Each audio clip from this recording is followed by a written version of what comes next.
दोस्तों, अरबियन सी में, अरब सागर में ईरान ने सीधी सैटेलाइट इमेज, देखिए ईरान ने, ब्लर है क्योंकि सैटेलाइट इमेज है और अंधेरा है।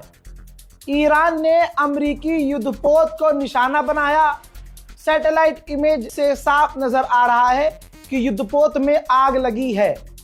अमेरिका का युद्धपोत तबाह हुआ है। अमेरिका मान नहीं रहा है, ईरान ने कंफर्म किया है। अमेरिका मानेगा भी नहीं क्योंकि चारों तरफ से जो लाल हो रहा है, पिट रहा है और उसके पास जवाब नहीं है, तो बयानात वो ऐसे दे रहा है जैसे कि वो तो जीत ही गया। हजरात, जीतता वो तब जब खामनाई के शहीद होते ही ईरानियन गवर्नमेंट सरेंडर कर देती। अभी तक ईरान ना झुका है ना रुका है। लीजिए, बड़ी बड़ी खबर इस एक वीडियो में दे रहा हूं, शेयर कर दीजिएगा। दोस्तों, आपको बता चुका था मैं कि अमेरिका नहीं जीत पा रहा है।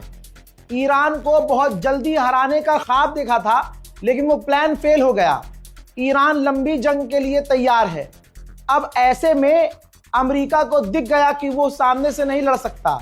इजराइल को दिख गया कि हम सामने से नहीं लड़ सकते। अब तो हुआ यह है कि जो कुर्दिस्तान है, जो कुर्द के लोग हैं, कुर्द कम्युनिटी है, उसको इराक के अंदर मैंने अपडेट दिया था, हवाई जहाज से एयर ड्रॉप किया। अमेरिका ने हथियार फेंके। इराक की फौज देखने गई कि अमेरिका क्या फेंक रहा है, तो उनके ऊपर बमबारी कर डाली, इंटरनेशनल लॉ का उल्लंघन। फिर उसके बाद कुर्द से कहा था कि तुम ईरान की जमीन पर घुसो और ईरान पर जमीनी कब्जा करो, जमीनी हमला करो और ईरान में आतंक फैलाओ। लीजिए, कुर्द ने अपने बाप की बात मान ली। तमाम अपडेट आ चुके हैं। ये देखिए, I-24 इजराइल का सरकारी अखबार है। बात सामने आ गई है, लाइव अपडेट है। ईरान के अंदर जमीनी हमला हो गया है। अल्लाह अकबर। ईरान के अंदर कुर्द के आतंकियों ने, कुर्द के दंगाइयों ने, कुर्दिस्तान के लोगों ने ईरान के अंदर जमीनी हमले शुरू कर दिए हैं। कुर्द के लीडर ने कबूल किया है कि हमने हमले शुरू किए हैं, लेकिन हमला करते ही पैंट से टट्टी भी निकल रही है। कुर्द के लीडर ने कहा है कि हमें डर है, हमें खौफ है कि अगर हमने ईरान पर हमले जैसे शुरू कर दिए हैं तो ऐसा ना हो कि कुर्द को, बल्कि पूरे कुर्दिस्तान को, इराक के अंदर कुर्दिस्तान पर ईरान हमले शुरू ना कर दे। हजरात, आपकी स्क्रीन पर आपको समझाने के लिए इराक और कुर्दिस्तान का मैप। कुर्द को कोई एक्सेप्ट नहीं करता, ना ईरान, न तुर्की, न कोई और। सिर्फ वाहिद अकेला इराक है जिसने मान्यता दे रखी है कुर्द को, और कुर्द को अपना मानता है। अब कुर्द के हिसाब से कुर्दिस्तान इराक का ही एक हिस्सा है। इराक उसे अपना कहता है, लेकिन कुर्द के लोग कहते हैं कि हमारा है, ये कुर्दिस्तान है। ऐसे ही कुर्दिस्तान की अलग सरकार उन्होंने बना रखी है, इराक ने मान्यता दे रखी है। तो कुर्दिस्तान का जो प्रधानमंत्री है, ध्यान से सुनिएगा, कुर्दिस्तान का, ये बहुत इंपॉर्टेंट है। अगर ये मिस हो गया ना तो आगे की चीजें आपको समझ में नहीं आएंगी। जो कुर्दिस्तान का राष्ट्रपति है, बहुत ध्यान से सुनिएगा वरना समझ में कुछ नहीं आएगा आपको आगे का। कुर्दिस्तान के राष्ट्रपति ने ईरान के विदेश मंत्री को फोन किया है और फोन पर आगा खामनाई की शहादत का शोक व्यक्त किया है। तो कुर्दिस्तान अगर है भी, कुर्द के लोगों का जो राष्ट्रपति है वो ईरान का साथ दे रहा है, लेकिन उसके लोग, जो दंगाई आतंकी लोग हैं, अमेरिका के आगे जो घुटने टेक चुके हैं, वो ईरान में घुसकर जमीनी हमला कर रहे हैं। अमेरिका यहीं हार गया। जब अमेरिका और इजराइल को तीसरे की जरूरत पड़े, और भी आतंकियों की, तो सोचिए हार गया कि नहीं हार गया? हार गया ना भाई। अब सुनिए अमेरिका और इजराइल क्या कर रहे हैं। ईरान के बॉर्डर पर, ईरान और कुर्द के बॉर्डर पर हमला कर रहे हैं ताकि वहां डिस्ट्रक्शन हो, तबाही हो और कुर्द के लोग ईरान का बॉर्डर क्रॉस करके अंदर घुसे।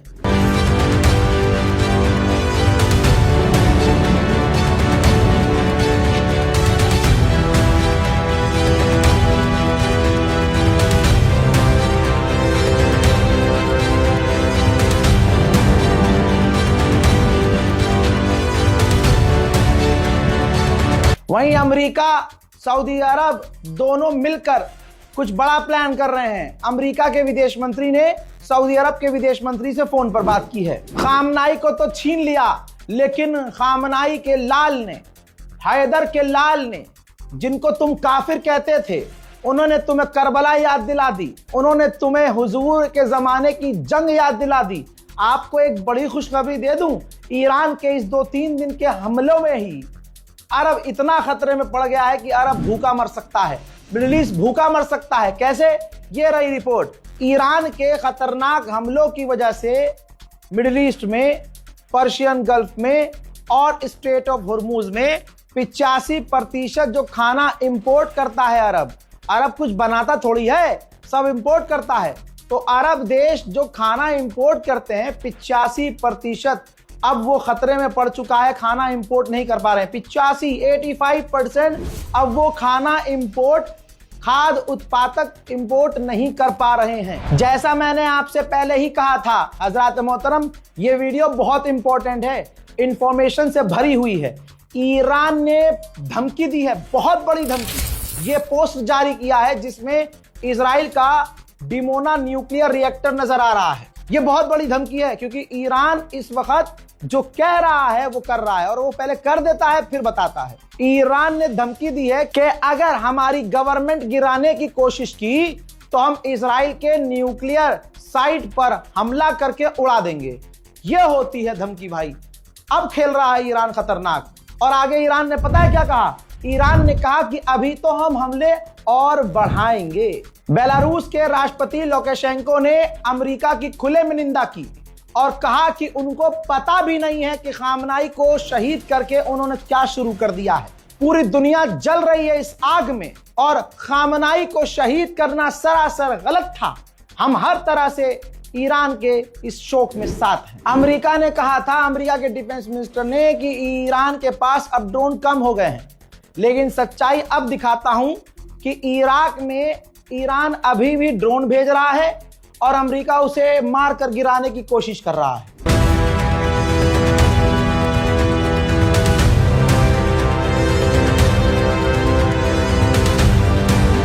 सच मुंह से CNN के निकल गया।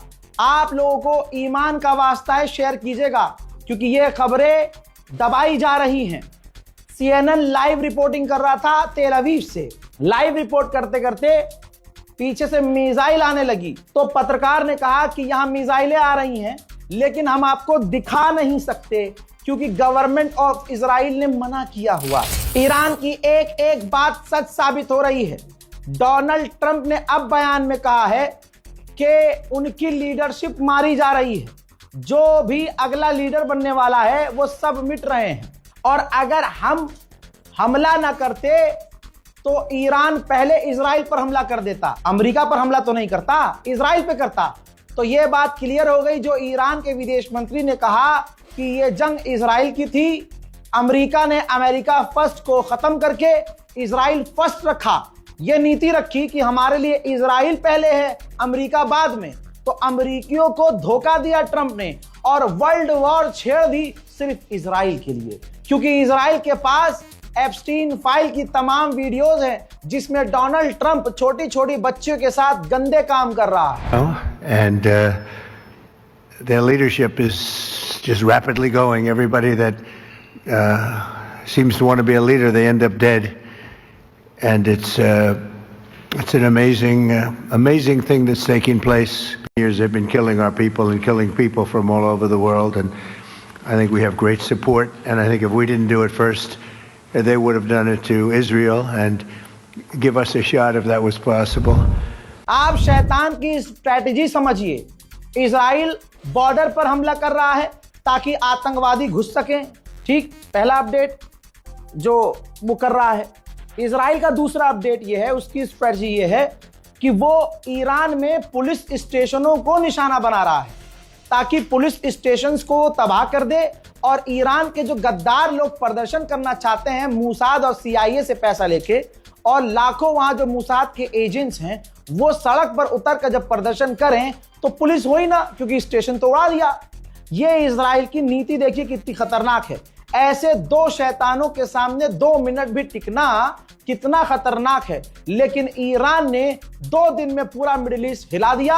और एक वो है, समझ रहे हैं ना किसकी बात कर रहा हूं? हाँ, एक वो है 2 कॉल पर हगीज में हक देता है। ऐसा बजाया है ईरान ने अरब के नेताओं को और अरब में अमेरिकी साइट्स को कि अरब लीग रोने लगा। अरब लीग ने पहला स्टेटमेंट जारी किया है और ईरान से रिक्वेस्ट की है कि अब और हमले बंद कर दो यार अरब पर। हाँ, रिक्वेस्ट की है कि अरब पर हमले अब बंद कर दो। हजरात, एक नेता है, उसके घर पर कभी खाना खाने मत जाना, क्योंकि जब तुम उसके यहाँ जाओगे और जब खा पी के वहां से निकलोगे, उसकी गली में तुम पर हमला होगा, लेकिन वो पलट कर मुर्दा देखेगा भी नहीं तुम्हें। ईरान का युद्धपोत अमेरिका ने श्रीलंका के समुद्री इलाके में उड़ाया जो भारत से वापस जा रहा था।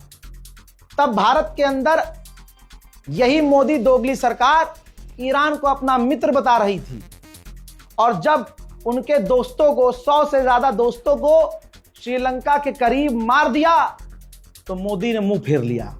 एक ट्वीट तक नहीं। क्यों? डर देखो आप, डर कितना डरा हुआ है प्रधानमंत्री हमारा कि एक शोक व्यक्त नहीं कर रहा है। ये तक नहीं कह रहा है, ईरान से फोन पर बात ही नहीं कर रहा कि भैया ये जंग खत्म होनी चाहिए, बीच का बयान भी नहीं दे रहा है। लेकिन भारत के गद्दार मुसलमान फिर भी उसे ही वोट देंगे। हैं बहुत गद्दार, मिलेंगे आपको। अल्लाह अकबर। मेरे दोस्तों, ये श्रीलंका से तस्वीर आई है।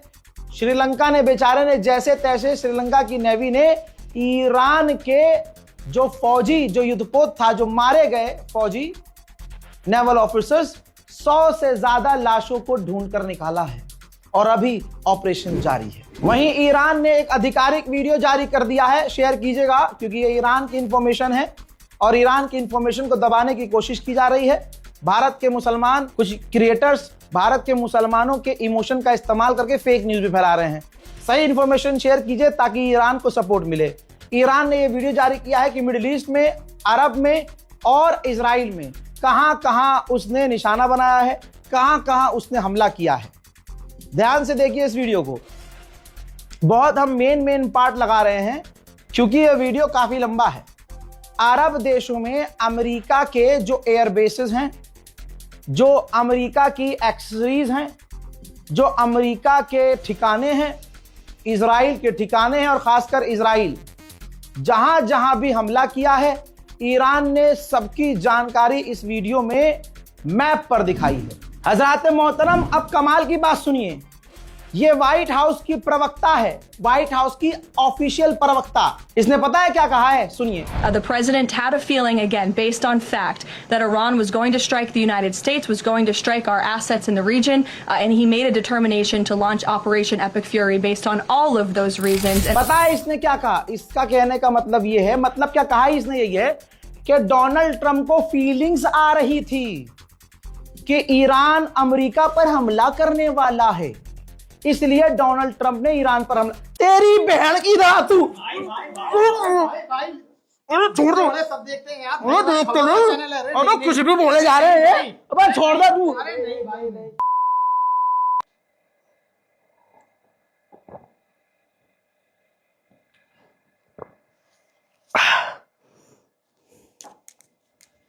उधर यूएन ने कहा है कि 2 दिनों के अंदर 1 लाख यानी 1.25 लाख ईरानियों ने तेहरान छोड़ दिया है, यानी तेहरान से निकलकर वे दूसरे शहरों में चले गए हैं। अमेरिका कह रहा है कि ईरान हमला नहीं कर पा रहा है। मेरा बस चलता तो मैं अपनी मिसाइल दिखा देता इन्हें। बहरहाल ये इराक देखिए, इराक में जो अमेरिका का बेस है, आप बिफोर आफ्टर देख लीजिए। जो आपके लेफ्ट साइड तस्वीर है, ये अमेरिका का बेस हमले से पहले है और राइट साइड में जो तस्वीर लगी हुई है वो हमले के बाद है। सब कुछ जला हुआ है, तबाह नजर आ रहा है। तो आप लोगों से यही रिक्वेस्ट है कि रील पर भरोसा ना करें, चाहे वो मुसलमान क्रिएटर की हो। ऐसे पत्रकार पर भरोसा करें जो मिडिल ईस्ट एक्सपर्ट हो, मिडिल ईस्ट को समझता हो और जेन्युइन फैक्ट के साथ, प्रूफ के साथ आपको खबर दे। 30 सेकंड, 5 सेकंड, 15 सेकंड, 20 सेकंड वाली रील ना बनाए।